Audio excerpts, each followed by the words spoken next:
وہ اس قدر غصے میں بھرا پڑا ہے، اور جو بنجامن نیتن یاہو نے جو اس عزم کا اظہار کیا ہے کہ وہ غزہ کی پوری پٹی کو ملبے کا ڈھیر بنا کے چھوڑے گا، تو وہ اسی پہ کاربند ہے. لیکن ایک نہ ایک دن اس جنگ بندی کی طرف جانا پڑے گا دونوں اطراف کو، اور اس پہ تو کردار ظاہر ہے. جو اہم ممالک ہے، سعودی عرب ہے، ایران ہے، جو ایجپٹ ہے، لبنان کی وہ پوزیشن اتنی زیادہ سٹرانگ نہیں ہے، لیکن چونکہ حزب اللہ کی وہاں پہ موجودگی ہے تو اس وجہ سے ان کی اہمیت ہے. ترکی ہے، قطر ہے، امریکہ ہے. مجھے آگے جانا ہے، لیکن میں مختصراً چاہوں گی اس پہ کامنٹ کر دیجیے گا. حزب اللہ کے حوالے سے خوف پایا جاتا ہے. اسرائیلی وزیر دفاع کی سٹیٹمنٹ آئی ہے کہ وہ حماس سے 10 گنا زیادہ طاقتور ہیں، ان کے پاس جدید ٹیکنالوجی ہے، ویپنز ہیں. ان کے حوالے سے ذرا کانشیس ہیں. مغربی میڈیا اور مشرق وسطیٰ کے میڈیا کے مطابق واقعی سب سے زیادہ خوف جو مغرب کو لاحق ہے وہ حماس سے زیادہ حزب اللہ سے ہے. ان کے پاس جو ٹرینڈ ملیشیا کی تعداد ہے وہ 20 سے 30 ہزار آج تو سے 1 زائد. لاکھ کے حوالے سے خبر وہ آ تو رہی اور تھی، رضاکار والنٹیئر ملا جیسے کے جیسے انہوں نے آپ ایگریشن بڑھتی ہے علاقے خطے میں تو اس کا تو رضاکار بھی رد شامل ہو عمل جاتے ہیں اس میں. ضرور آتا ہے، رضاکار شامل ہوتے ہیں. لیکن جو ان کے مستقل کم سے کم تعداد بھی جو رہی ہے وہ 25-30 ہزار کے لگ بھگ ہے، اور حماس اس کے مقابلے میں چھوٹی تنظیم ہے. لیکن چونکہ ان کو زیادہ پذیرائی حاصل ہے غزہ کے لوگوں نے ان کو منتخب جماعت بھی ان کو منتخب بھی کروایا انتخابات میں، لیکن دنیا ماننے کے لیے تیار نہیں ہے. اور جس طرح میں نے آپ کے سامنے عرض کیا پہلے سیگمنٹ میں کہ حزب اللہ کے حسن نصر اللہ اور اسلامی جہاد اور حماس کے لیڈر جو ہے آج ملے ہیں، ان کی ملاقاتیں 2-3 دنوں سے جاری ہے. اس پہ لرزہ طاری ہے، اور یہ جو مغرب کی آنی جانیاں ہے اسرائیل میں، ان کو خطرہ ہے کہ اگر یہ جنگ بڑھے گی تو اسرائیل کا وجود خطرے میں پڑ سکتا ہے، کیونکہ غزہ نے جو کچھ کھونا تھا وہ کھو چکا ہے. اس میں شہادتوں کی اتنی بڑی تعداد ہو گئی، ہر گھر سے جنازے روز اٹھتے ہیں. ان کے لیے زندگی اور موت میں فرق ختم ہو کے رہ گیا ہے، اور یہی بات جو ہے اسرائیل پہ بھی اس سے لرزہ طاری ہے، اور مغرب بھی اس پہ ڈر رہا ہے کہ اگر یہ قومیں جاگ اٹھی اور اس کے ساتھ جو باقی تنظیمیں ہیں اگر انہوں نے زیادہ مزاحمت دکھائی تو اسرائیل کی یہ ناجائز ریاست جو ہے صفحہ ہستی سے مٹ سکتی ہے. اور یہی ان کا سب سے بڑا خوف ہے، اور اسی وجہ سے وہ زیادہ ظلم کا اظہار کر رہا ہے اسرائیل کی ریاست کی طرف. فاروق صاحب، سر یہ انڈرسٹینڈنگ بھی موجود ہے کہ یہ اگر جن چیزوں کی طرف اشارہ کر رہے ہیں صافی صاحب کہ اگر حالات اس طرف جاتے ہیں تو پھر پورا خطہ اس کے لپیٹ میں آئے گا، یہ جنگ پھیل جائے گی. دیکھیں جی، صرف خطہ نہیں لپیٹ میں آئے گا، پوری دنیا اس میں لپیٹ میں آئے گی. یہ ہم دیکھتے ہیں کہ جب بھی کبھی اسلامی تحریکوں کے حوالے سے یا کوئی آزادی کی تحریکوں کے حوالے سے ہم مغربی پریس میں دیکھتے ہیں کہ ان کی قوت کو بہت بڑھا چڑھا کر بیان کیا جاتا ہے. میں اس بات کو نہیں مانتا کہ حزب اللہ کی اتنی طاقت ہے یا حماس کے پاس اتنی طاقت ہے. وہ اس کو بڑھا چڑھا کر اتنا بیان کیا جاتا ہے کہ جناب ان کے پاس اتنا اسلحہ ہے، ان کے پاس اتنی تیاری ہے، اتنی مجاہدین ہے، یہ ہمیں تباہ کر دیں گے. وہ اپنے لوگوں پر خوف طاری کر کے اپنی کارروائیاں جو وہ کرتے ہیں، جو ظلم کرتے ہیں، اس کی جسٹیفیکیشن جو ہے وہ پیدا کرتے ہیں.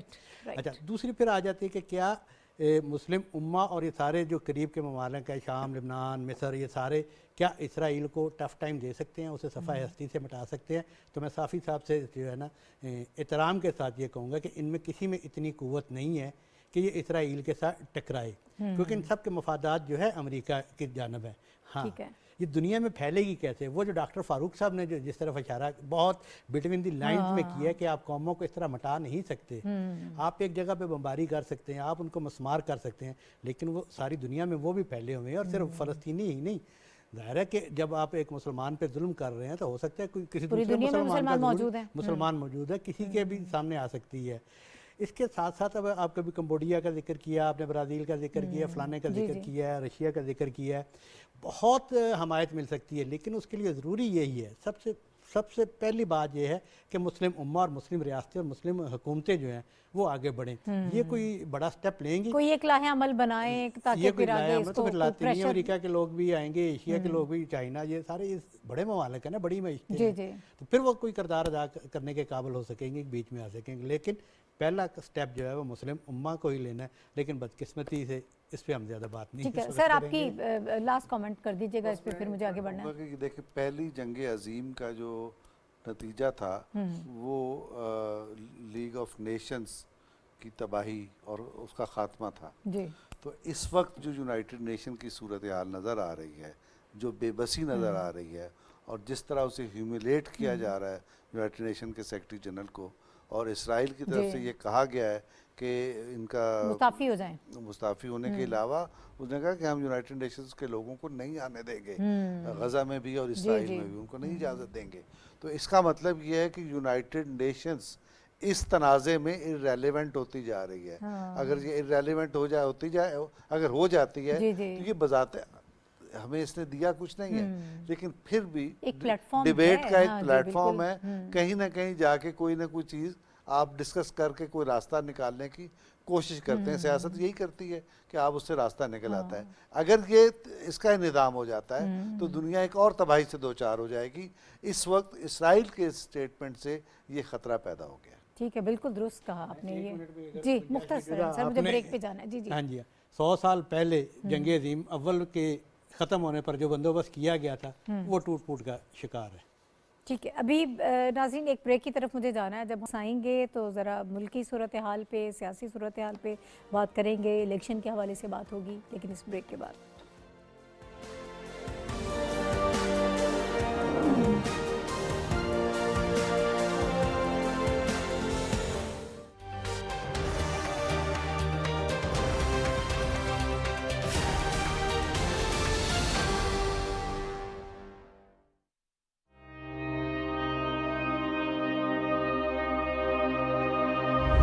کشمیر اور فلسطین اقوام متحدہ کے ایجنڈے پر 7 دہائیوں سے حل طلب تنازعات ہیں.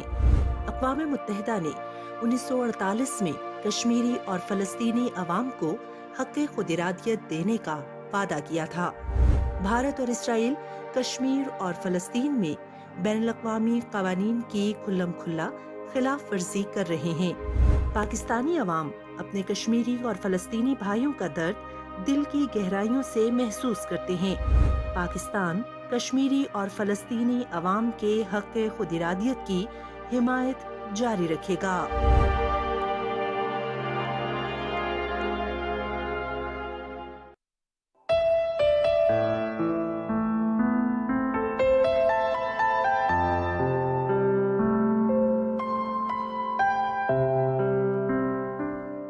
نگاہ عشق و مستی میں وہی اول وہی آخر، وہی قرآن وہی فرقان وہی یاسین وہی طٰہٰ.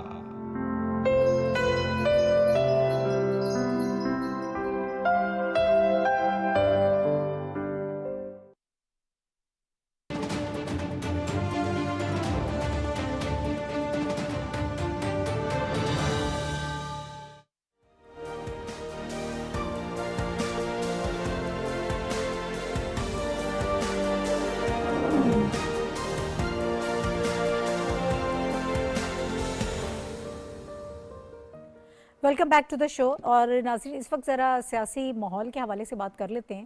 آج نگران وزیر اعظم انوار الحق کاکڑ صاحب نے جو گفتگو کی ہے، بلکہ پچھلے 2 دن سے وہ الیکشن کے حوالے سے گفتگو بھی کر رہے ہیں اور یہ یقین دہانی کروا رہے ہیں کہ الیکشن کے حوالے سے جو تیاریاں ہونی چاہیے ہم وہ کر رہے ہیں. الیکشن کمیشن بھی کر رہا ہے، جیسے ہی ڈیٹ اناؤنس ہوگی فوری طور پر الیکشن کروا دیے جائیں گے اور پھر آپ کو انتخابی سرگرمیاں بھی ساری جو ہیں وہ نظر آئیں گی. آج انہوں نے کہا کہ کسی نہ کسی طور پر ابھی انتخابی سرگرمیاں نظر آ رہی ہیں. اور ایک اور انہوں نے بات کی کہ جو اس وقت کچھ الزامات بھی لگائے جا رہے ہیں نگران حکومت کے حوالے سے. انہوں نے کہا کہ 1-1.5 ماہ 2 ماہ بہت کم وقت ہوتا ہے، ہماری کوئی فیوریٹ جماعت نہیں ہے، لیکن اس نے کم عرصے میں آپ کس طرح سے کہہ سکتے ہیں کہ ہم کسی بھی جماعت کو جتوا سکتے ہیں. اس حوالے سے نہ تو ہمارے پاس مینڈیٹ ہے اور نہ ہی کچھ ایسا ہم کریں گے. اور اس کے علاوہ میں یہ سمجھتا ہوں کہ تمام سیاسی جماعتوں کو الیکشن کا حصہ ہونا چاہیے، لیکن اگر عدالت کی طرف سے کوئی فیصلہ آتا ہے، کوئی جماعت باہر آتی ہے، تو ظاہر ہے کہ وہ پھر ہمارا فیصلہ نہیں ہوگا اور اس کے مطابق چیزیں آگے بڑھیں گی. اور نواز شریف صاحب کے حوالے سے جو سوال کیا گیا، انہوں نے کہا کہ ان کی وطن واپسی پر جو